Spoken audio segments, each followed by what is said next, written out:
Hey class, this is my video about the root beer game simulation.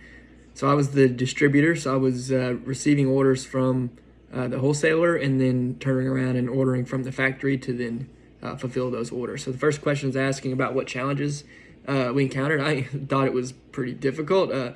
I'd say first of all, you really had no background information at all. You just knew the last 3 weeks. I don't know if everyone had the same situation or not, but mine was, it showed the last 3 weeks of orders I had received, and then the shipments I'd been sending out, as well as the orders I was placing to the factory. And it was all flat for the past 3 weeks. It was like 50,000 cases ordered from the wholesaler, 50,000 cases I shipped, and 50,000 cases I ordered from the factory, and then 150,000 cases in inventory. And it was just flat for the past 3 weeks. So I didn't have a lot of information to go off of historically. And then the other challenges were I couldn't see anything else across the supply chain other than what what they were ordering from me from the wholesaler. So I couldn't see anything what the consumer was doing. I couldn't see anything about what was happening at the factory or the retailers. So that was some limited visibility, made it a little bit more difficult. And then I got into some trouble very quickly because they were ordering a flat 50,000 cases from me for the first 9 weeks. So I just sort of maintained my inventory level around where it was at because I couldn't really tell what was going to happen with the projected growth rate of any kind. And then within 3 weeks, it almost tripled. So I was out of inventory immediately with very little I could do about it because I wasn't really thinking about the 3 week lead time on for me placing orders from the factory. So it's 3 week lead time, plus it took time for the factory to ramp up production if you greatly increased your order capacity. So that was difficult, and not having any historical information or any other visibility really made it hard to react to that increase in demand from the wholesaler.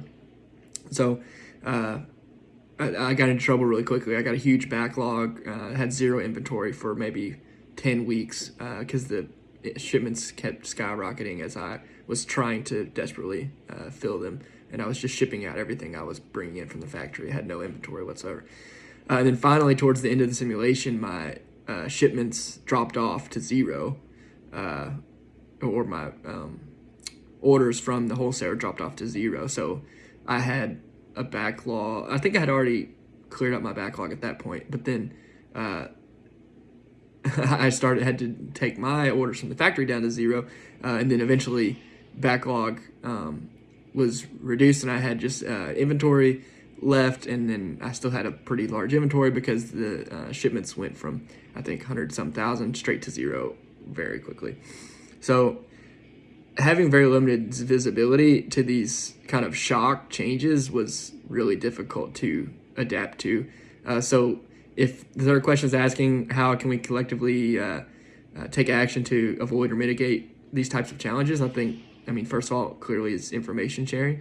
And then clearly second time is lead time reduction. So being 3 weeks out on every order when they were changing drastically by 100% or 150% in a week made it extremely difficult to respond to. It was almost impossible to know how much inventory I needed to have until I was into week 25. So I'd already incurred a lot of costs. So I don't think I did great at the simulation. It was really difficult, but I think more visibility and shorter lead times would help to mitigate some of these challenges for sure. But this has been a great class, and I've really enjoyed all of it. So thank you very much.